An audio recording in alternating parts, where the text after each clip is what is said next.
이번에 대규모 자사주 소각 이런 어떤 발표가 나오기 전까지만 해도 이 주가의 흐름들 SK하이닉스가 기대감에 못 미치는 어떤 어닝콜에서의 메시지를 통해서 주가 흐름이 좀 좋지 않았는데 이번에 발표를 했단 말이죠. 그렇다면 이제 시선은 삼성전자는 어느 정도의 주주 환원책에 나올 것인가인데 일단 돈을 더 많이 벌었고요. 투자자들이 만족할 만한 주주 환원책 어떤 게 좀 예상이 될까요? 우리 앵커님이 SK 하이닉스 직원이고 제가 네. 삼성전자 직원이라는 행복한 상상을 해봅시다. 네. 그러면은 행복하네요. 먼저 행복하게 표정 지으면서 사람들을 자랑할 때 옆에 있는 주목받고 있는 삼성전자 직원은 어떻겠습니까? 부담스럽죠? 부담스럽죠. 예. 그럼 어떻게 합니까? 더 세게 메시지 내야 되죠? 바로 그거예요. 지금 삼성전자 같은 경우는 오히려 예를 들어서 이제 SK가 50% 유지 뭐 이렇게 이야기할 때 똑같이 50% 얘기하면 안 되고 네. 오히려 50% 상향 초과 이렇게 공격적인 정책 변화가 필요하다는 이야기가 나옵니다. 예. 그래서 이제 경쟁사의 SK 하이닉스가 환연율을 50% 이상으로 명시하면서 확실하게 했는데 그러면 삼성전자 기존의 고정 50% 고정 이거 아니라 추가 상향으로 가겠다. 1%라도 더 하면서 이야기를 해야 된다는 거죠. 그게 공격적으로 적극적 메시지를 내야 된다는 것이죠.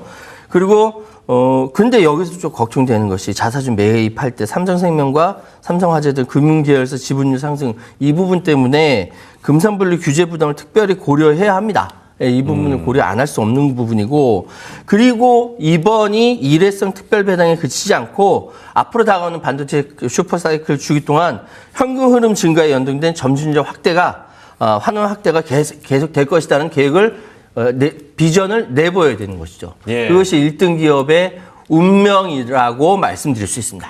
1등 기업의 운명. 결국에는 삼성전자가 어느 정도 수준의 주주 환원책을 내놓을지 기대를 해봐야겠군요.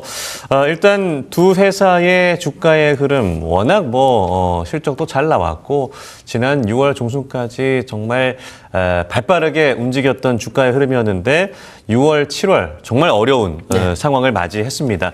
물론 이제 지난달 저점에 비해서 많이 반등을 해줬습니다만 여전히 고점 대비 삼성전자는 20% 후반 마이너스고요. SK하이닉스는 여전히 마이너스 40%대입니다. 물론 이런 주주환원책에 대한 어떤 긍정적인 호재로 인해서 주가가 반등을 더 이어갈 수는 있겠습니다만 이런 주주환원책 이외에 주가가 다시 좀 반등하기 위한 주가 회복의 조건은 무엇이 있을까요? 결론부터 말해서 세 가지 정도 조건이 필요한 것 같아요. 예. 그러니까 지금 빅테크 AI 투자의 수익성과 현금 흐름을 증명해야 된다는 조건. 그리고 두 번째로는 우리가 계속 이제 메모리 반도체 만들어내고 있는데 이것이 단순 일회성 계약이 아니라 장기 공급 계약이라든지 범용 디램의 이익이 지속된다라는 걸 보여줘야 됩니다.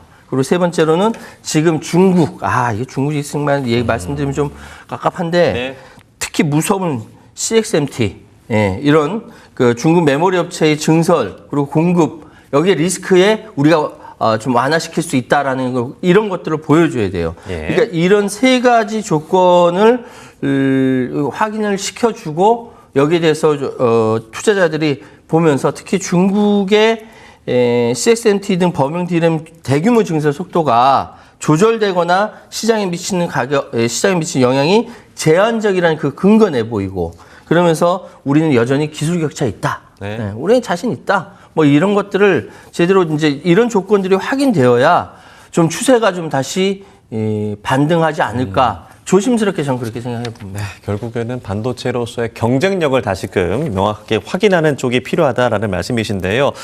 이렇게 주주환원책 잘 투자자들이 원하는 대로 내주는 건 좋은데 사실 캐펙스 투자도 몇백조 원대로 예상이 되고 있고 이렇게 대규모로 주주환원책을 내놓는다라고 하면 이들 기업 입장에서 아무리 실적이 좋아도 재무 부담이 있지 않을까 이런 우려 섞인 시선도 있을 것 같아요. 네, 그렇습니다. 근데 지금의 재무 부담은요, 이렇게 생각하면 될 것 같아요. 청소년들이 성장하다 보면은 항상 겪는 것이 성장통이에요. 성장통. 그거를 잘 극복한 친구들이 훌륭하게 잘 크고. 공부도 잘하고 예. 키도 크고 잘생겨지고 우리 앵커님처럼 이렇게 되는 것인데 아닙니다. 예. 그 성장통을 제대로 겪지 못하면은 왜소해지죠. 똑같습니다. 그러니까 현재 재무 부담은 단순한 리스크가 아니라 다가올 AI 반도체 주권을 주기 위한 고비용 성장 통증의 성격이 짙다라는 목소리가 굉장히 많습니다. 네. 다시 말씀드리면 지금의 재무 부담의 주요 요인은 그야말로 천문학적인 설비 투자가 들어가야 되지 않습니까? 네. 그거 없이는 안 되고 또 주주 환원 압박 계속 나오죠. 그리고 여전히 그래옴에도 불구하고 업사이클의 변동성이 존재합니다. 이런 것들이 재무 부담의 주요 원인이라고 한다면은 당연히 거기에 대한 대응 전략이라든지 하는 것은 정말로 수익이 높은 고부가가치 품목을 중심으로 집중 투자하는 그러니까 선별적 투자 집행이라든지 현금 흐름 개선이라든지 여전히 재무 건전성은 유지해야 된다라는 그러니까 지금의 아픔이 미래의 찬란한 미래를 약속할 수 있다라는 긍정적인 마인드가 성장통을 즐겁게 지나갈 수 있는 과정이 아닐까. 저는 그렇게 개인적으로 생각하고 있습니다. 예, 고비용의 성장통이다. 앞으로 미래를 위한 초석이다. 라고 이해를 하면 될 것 같고요. 예. 일단 뭐 투자자 입장에서는 이런 삼성전자, SK하이닉스의 주주 환원책, 물론 삼성전자는 기다려 봐야겠습니다만 예상하신 만큼의 어떤 주주 환원책이 나왔을 때 실제 기업 가치로 재평가가 된다면 두 기업 중에 어느 쪽이 좀 더 효과가 더 크게 나타날 것으로 예상하십니까? 사실은 이거 엄마가 좋아, 아빠가 좋아 그런 얘기긴 엄마가 한데 좋긴 합니다. 예. 아버지 죄송합니다. 네, 아버지 좋습니다. 투자자 관점에서 봤을 때 냉정해져야죠. 예. 실질적인 주당 가치 상승과 밸류에이션의 기업 가치 재평가로 봤을 때 이걸로 직결된 가능성은 SK 하이닉스 쪽이 더 가능성이 높지 않나라는 생각합니다. 그러니까 최근 40조 원 규모의 대규모 자사주 매입 그리고 소각을 단행하고 주주 환원율을 기존 50% 이내에서 이상으로 상향된다는 것은 주식수 감소를 통해서 EPS, 주당 순이익을 지출자 끌어올린다는 구조거든요. 네. 그러면 삼성전자는 제가 아까도 계속 여러 번 이제 말씀드렸습니다만 막대한 현금 창출력이 있어요. 100조 원대 이상의 환원 기대감에도 불구하고 지금 삼성생명과 화재의 지분보유 문제, 그러니까 금산 분리 규제로 인해서 자사주 소각보다는 현금 배당 위주로 전개될 가능성이 굉장히 높거든요. 그렇기 때문에 특히 주가의 복리 효과 측면 너무 잘 아시지 않습니까? 그리고 여기 상대적 파급력이 제한된다라는 것이죠. 그래서 주식수 감소 효과라든지 명확한 정책 가이드라인이라든지 주가 수익 비율 할인 해소라든지 이런 부분들에서는 SK 하이닉스 재평가 요인이 더 낫다. 예. 엄마 좋아, 아빠 좋아 그러면 방금 말씀하셨던 것처럼 명확하게 엄마 좋아라고 이야기가 나온다는 것이죠. 아빠한테 미안하지만. 아버지 좋습니다. 근데 삼성전자 주주 환원체 한계에 대해서 생각한다면은 네. 그러니까 현금 배당 다시 한번 말씀드리면 현금 배당의 무게에 실리고 현금 배당은 일회성 소득 성격이 강해서 지속적인 밸류에이션의 상승. 근데 지금 자사주 소각보다는 효과가 낮죠. 그렇기 때문에 지금은 엄마 좋아 SK 하이닉스라고 말씀드리는데 또 변동이 또 이렇게 어떻게 되면 또 어떻게 될지 모르겠습니다만 제가 판단하는 현재까지의 그림입니다. 예, 아무래도 여러 가지 요소로 인해서 SK하이닉스가 조금 더 효과를 보지 않을까라고 조심스럽게 예측을 해주셨어요.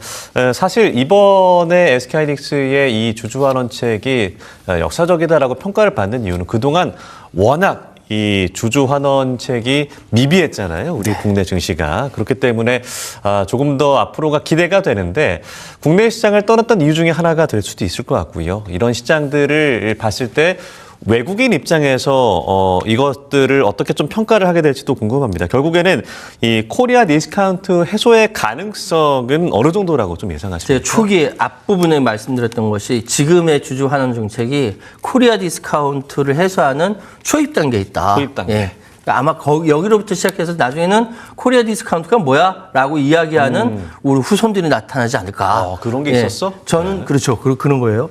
예. 그렇게 되었으면 좋겠다는 바람과 함께 그럴 것이다라고 생각하고 있는데 매우 의미 있는 분수령이라는 거지, 지금 상황이. 다만 근본적인 체질 개선을 위해서는 이 SK 하이닉스, 삼성전자 외에 여타 상장사로서의 확산, 지배구조 관행의 지속성이 뒷받침되어야만 합니다.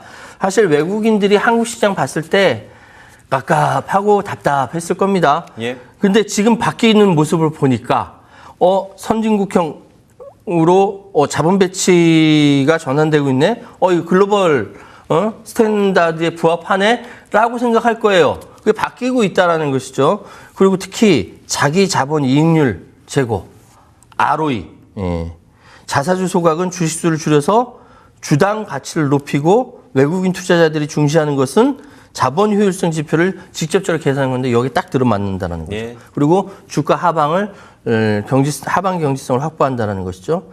그런데 여기서 속상한 거 두 가지만 말씀드릴게요. 첫 번째로는 네. 이 상황이 대형주에 편중될 경우에는 중소형주 전반의 저평가 해소로는 이어지지 않는다.